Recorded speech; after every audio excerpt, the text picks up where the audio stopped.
Good afternoon and welcome to MC Webinars. Thank you for joining us today. We've got a higher education webinar. This is the second in the series on student demand and employer demand. So we have Richard Hewitt with us today, who is the Director of HE for MC. And so good afternoon, Richard, over to you.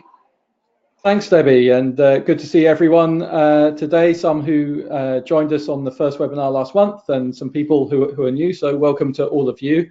Let me just take you through what we will talk about today. So first of all, just a quick introduction to who we are. As I see, there are some people joining us who we haven't connected with previously.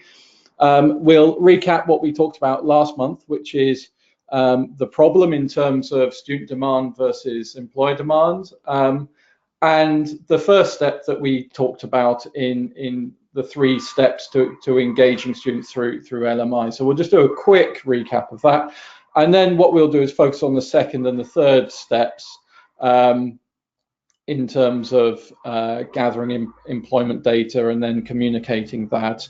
And then we can give you some links for further information that could be useful to you. So let's get started. Just a brief introduction to EMSI, which I believe originally stood for Economic Modelling Specialists International, in case you were wondering. But what we do is we bring together labour market information, all different types of structural data, as well as big data analytics, and we bring it all together in a way that's interoperable, and we make that available to quite a varied number of audiences, so further education, higher education, economic development, so local enterprise partnerships, for example, staffing companies, and central government departments as well. So there's quite a range of people that we work with to bring this information together.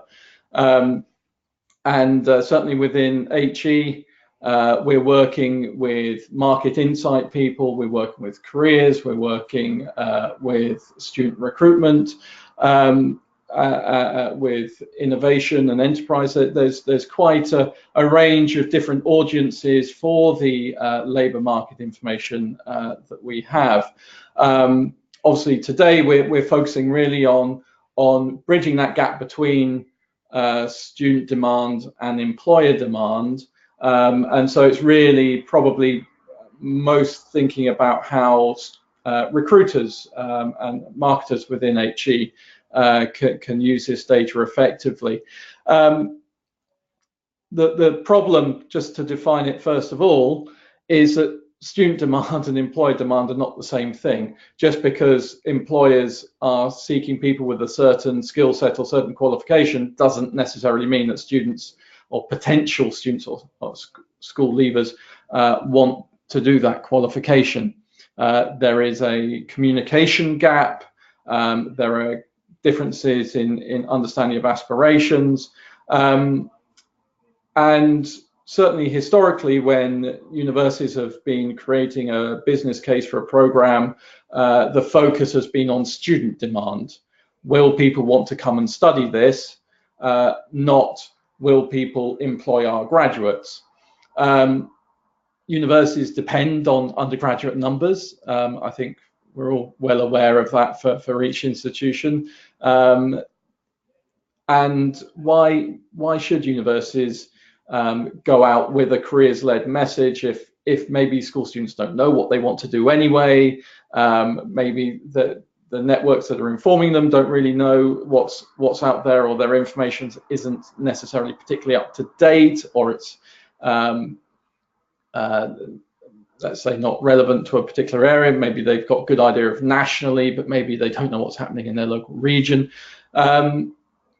So there's a real variance in the quality and type of guidance that school leavers are getting, and in any case, students' career preferences changed anyway. So there is a problem. Student demand is not the same thing as employer demand, but is there value to making the link? Well, there is evidence, and we talked about some of it for for an increase in student interest in what the employability outcomes would be. Certainly from my conversations with heads of student recruitment at universities across the country, that is something that they're seeing increasingly, and the feedback they're getting from their teams. But how do you act on that? How do you communicate in response? The other thing is, of course, that do you talk about skills? Do you talk about careers? Do you talk about both? So you don't have to be limited. You don't have to be limiting your courses being linked to careers. You can link to skills. It's, in terms of the data, it's a slightly more complex process, but it's absolutely possible to do. Critical to answering this whole problem, what we're saying is that you need to be looking at bringing the student demand closer to the employer demand, bridging that communication gap. And part of that is engaging with students and their networks to help them develop their knowledge about the skills and careers that they'll be developing, and where that could leave them after they graduate. So it's developing a career vision, so to say. So if you can bring those things closer, then there's more chance that your students are going to be enrolling on a program with a purpose, and they'll be completing with a purpose. And so if you've got them doing that, there's more likelihood they'll go successfully into their careers. That's good for graduate outcomes, of course. It's good for the students. It's good for the wider community. But also, by doing that, you're able to tailor your messaging to students, in showing them how you are supporting them on that journey. So you become a guide. And obviously, outside of all of this, there's the increasing pressure from government and regulators, time provision to graduate outcomes. It's mentioned in the quality code, and that programs should lead to successful graduate outcomes. It's one of the QAA, one of the OFS's key priorities. Obviously, for the government, it's important because they want people to be paying back their student loans successfully. So there is a lot of other factors as well. For all of this to work in the background, and this is happening already at a lot of universities, it's feeding in that labour market data into the portfolio planning process. So now if you're creating a business case for a new program, part of that will, in most institutions these days, involve looking at labour market data to see if there is demand. So if that discussion is happening in the background, is any of that then being communicated to students? So you may have part of the story going on within your institution, but actually is it going beyond internal analysis? Are you actually sharing that externally? So we talked about 3 steps, the 3 steps being, first of all, assessing your current course areas, so understanding where programs intersect with the job market, and that's what we talked about last time. Secondly, that we'll focus on today, linking those programs then to the employment landscape. So what kind of data could you be identifying? And then thirdly, how do you communicate that data? And that's part of helping students develop their career visions and therefore help you bridge that gap between student and employer demand by increasing that communication.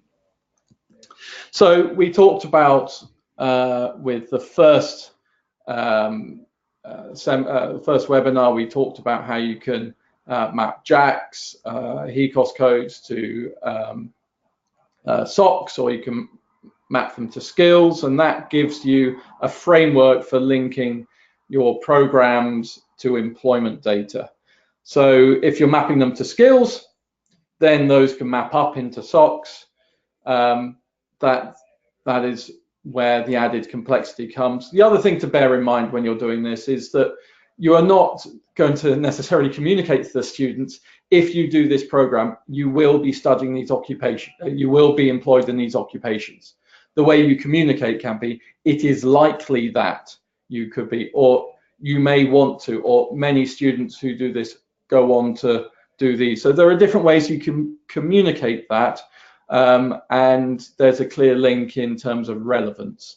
But what you're not doing is saying, if you study this, then you will do this career. And I think so long as you've got that caveat in, then you can feel quite comfortable with the connections that you're making.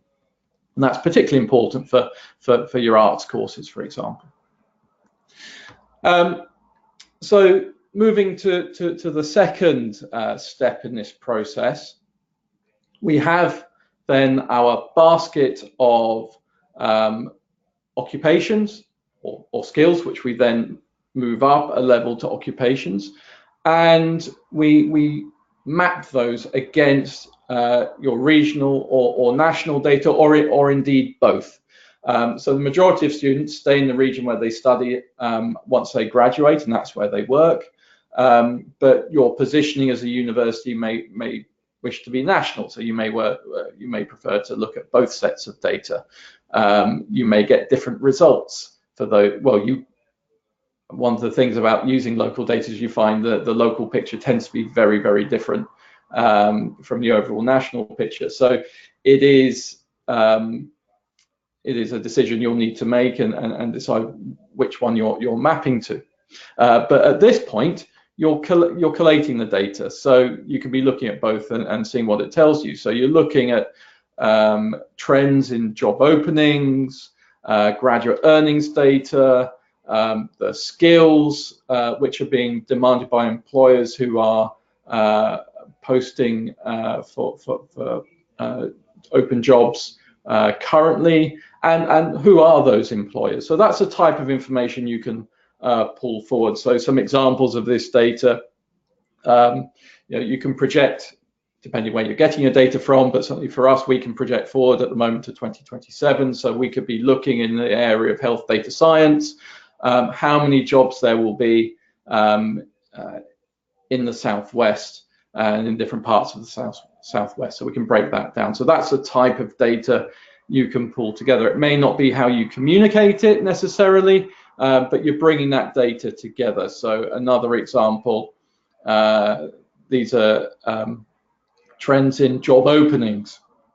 So this is from structural data, labour market data, and you can see there's clear growth happening, and it's strong in the region as well, slightly stronger than nationally projected going forward. So there's a good story to tell with that. So it's a type of data that you'll be looking at, and hopefully the LMI you're pulling out for your programs is going to be strong, because already your colleagues in the market insight teams and the schools, faculties have taken the LMI into consideration when they have validated their programs. And of course, there's an opportunity for feedback if you're seeing things which maybe are not going in the right direction.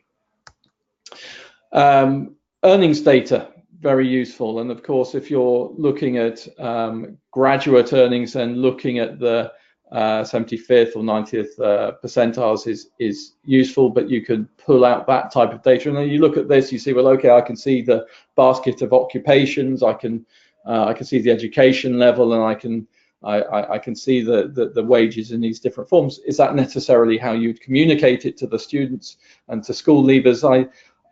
That's not what I would recommend, but at this stage, it's about collating the raw data. And skills. So what you can do, what's possible to do, is look at the job postings over a certain time frame. So you could look for, I don't know, the past 2 years and see, okay, hard skills demanded by employers in the health data science area. What are those skills? And you can map those and quantify them. And of course, hopefully that's been happening anyway as part of your program and module validation processes in the background, and that will map nicely to the module selections that you've got. If not, there's a great opportunity to feed that back to colleagues in the faculties. But this is really a great data in order to be able to link content of a program and the module options you have to what actually is being demanded by employers. So it's really, really useful data to have. Other data, as I said, could be who is employing. So again, it's possible to pull out who has been recruiting these different roles, so that you can give students an idea of where maybe they end up, the types of organizations that they could end up working for. So that's very useful as well. So you can collate all of that data. But having that data and communicating that data effectively, these are two separate things.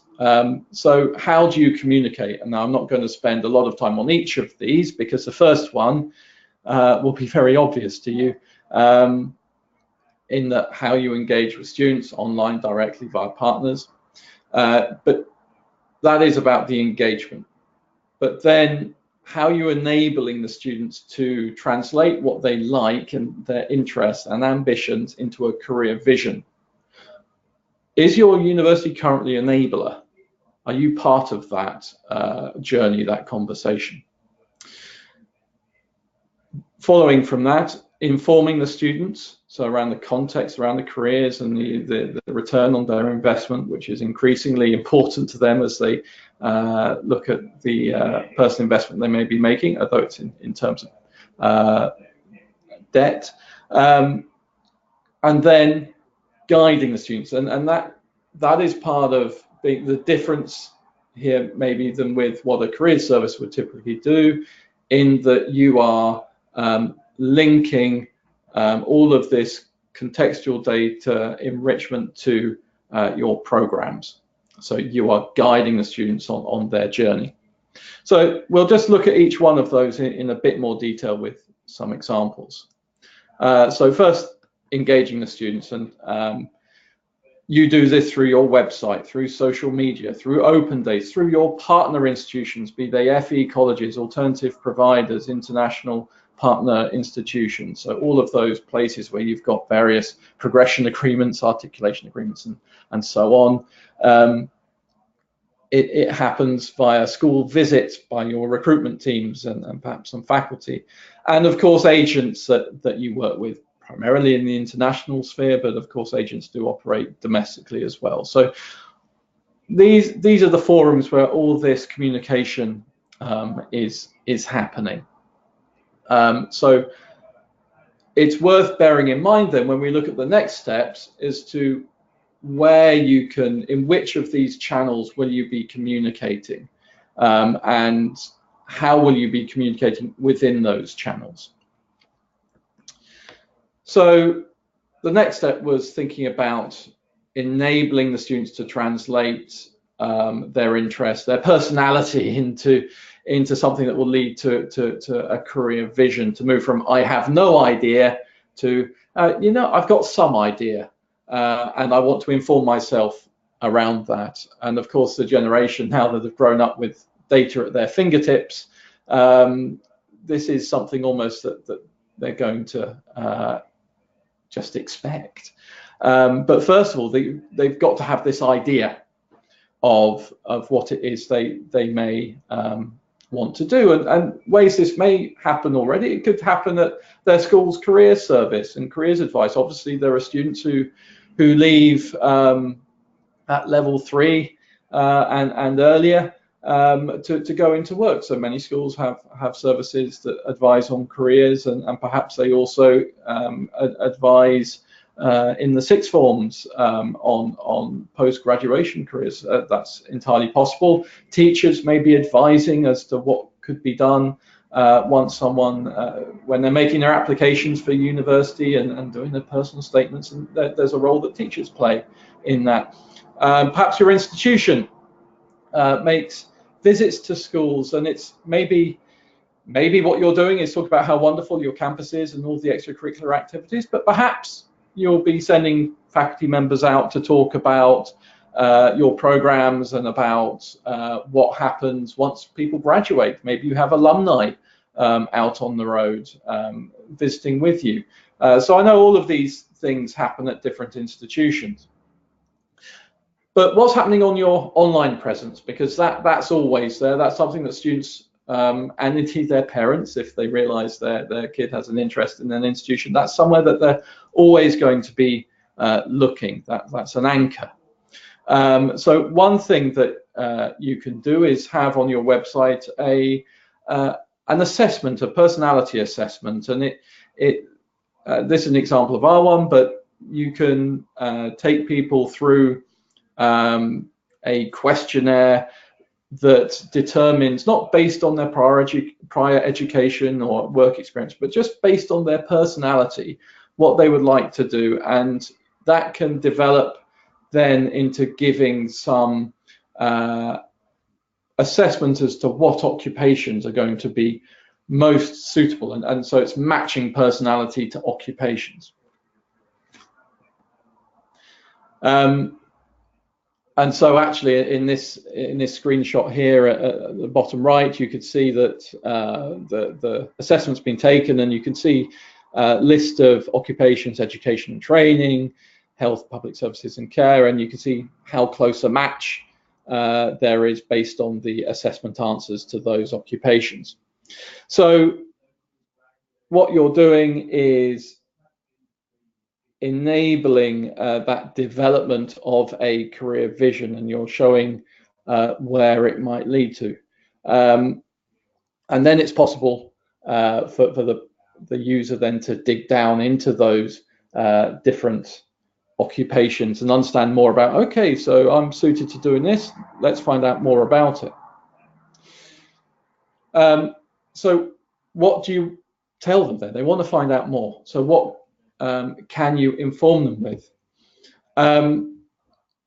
So there is quite a range. Now, of course, we've said that there can be different occupations, a range of occupations that can match personality. So, of course, we're not saying, oh, this is what you like, therefore you're pigeonholed into this.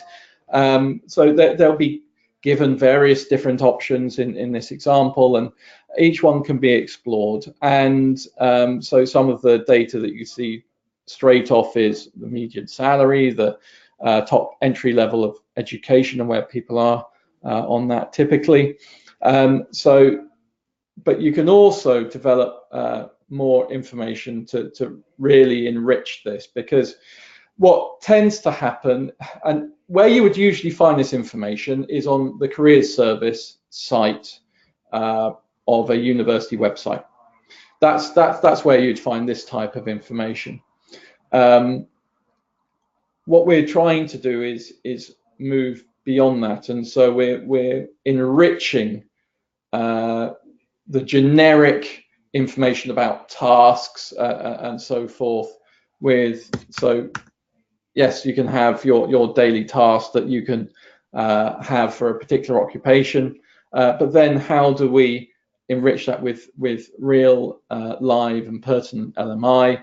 We can look at, okay, the education attainment level of people entering those occupations. We can look at the skills that employers are asking for right now working those occupations. We can look at where the wages for new workers and the wages for highly experienced workers, so we can see that growth over a career rather than just looking at one set of figures. We can look at what the job market is looking like for those careers. We can look at the companies, as we saw earlier. This is a different way to communicate that information. We can look at projected employment in a particular region for that as well. And also you could be linking to live job postings. So let's see what is actually happening right now. What are those real opportunities right now? So again, it's bringing everything to life and really enriching what otherwise would be pretty generic and similar on any careers website. So you've got all of that data, and you're informing the students around it, but you're not trying to just provide a careers service. what you're trying to do is help the students make a decision on what programs they're going to study with you. Again, it's making that link between student demand and employer demand by helping bridge that gap, and informing prospective students as to what those employment opportunities might be. And so you've got to make that link then between this labour market data and your programs. And so when you have students looking at your program pages, they're seeing the labour market data that's there. Are you also highlighting which programs you have that could lead to those careers? Obviously, you could have multiple programs that lead to a particular career. So again, you're not having to pigeonhole programs to careers. You can have multiple links to doing that. So you've got that freedom. But the critical thing is you are linking the labour market data through to programs. And also the other way, because students may have an idea as to what they want to study, but that doesn't mean it therefore job done. You still really, to bridge that gap between student demand and employer demand, you really would be liking your students to be completing their programs with a clear purpose, this career vision. It's so they're going through their whole program with that drive to where they're going after it. And so part of that communication process, and of course it's only part of it, is when you have your prospective students, or indeed your current students, looking at your course pages, they can see then the link to the relevant occupations that are pertinent to those programs. So they can access that information either which way.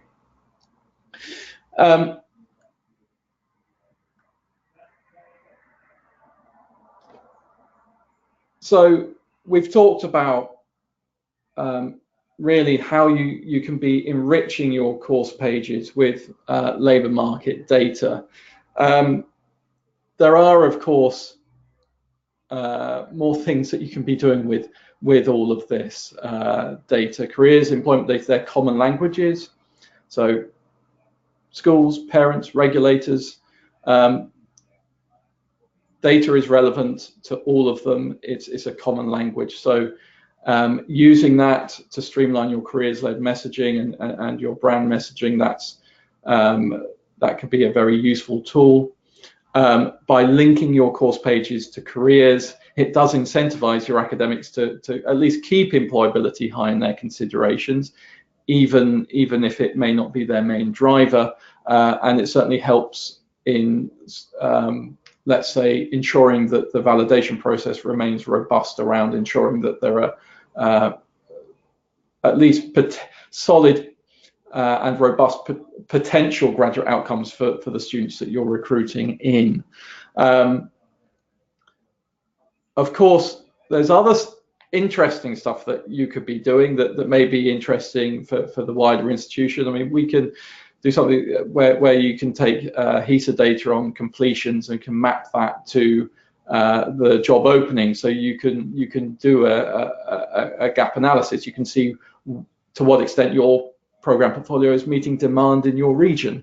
So that's quite an interesting exercise to embark on, particularly if you're looking at a big re-evaluation of what it is that you do and where you're serving. And as well, engaging employers, not only as experts in your academic fields, but also as informed partners, talking about meeting labour market and skills demand, particularly relevant to those working in the CPD and the degree apprenticeship space within universities. So, and one final one there, student retention, of course. So module selection. We've kind of talked just about at program level, but actually students put a lot of store by what modules are available to them through a program. Often the course titles are pretty similar, so look at how those courses are made up. You can link all of this LMI to looking at specific modules within your programs, and so that can really help with student engagement and also maintain that drive to completing studies to achieve a goal in terms of work after study. And alumni. So if you're seeing change in skills demand, new skills coming up, then are you keeping in touch with your alumni of your various programs? Are you thinking of going to them with maybe non-award bearing or award bearing short programs they can do to keep their qualification current? There's a great opportunity there, particularly for fast-moving technology courses, new programming languages. Are you communicating with your alumni and looking at perhaps new revenue streams there? So it's another idea of how you could be using all of this information. So before I move on, are there any questions? No, we're fine for questions. So you're obviously doing a good job, Richard. So no questions now. Thanks. So if you are interested in more information, we will be creating a short summary of this in document form. So we'll get that out to you if you've been on this, but also some other reports that are available. They're linked here. We'll get these slides out to you so you can click on those links and get hold of those. And we have our conference on the 16th of May in Birmingham. We're talking about defining, developing, delivering the skills of the future. We're bringing people together from all of our stakeholder groups, from government, local government, higher education, further education, and the talent space. So all the people who are using labour market data and seeing how that all works together. So very, very interesting event. Be great to see you there. But I believe that is all. Thanks very much for joining us. Yes, thank you. Take care. Bye-bye.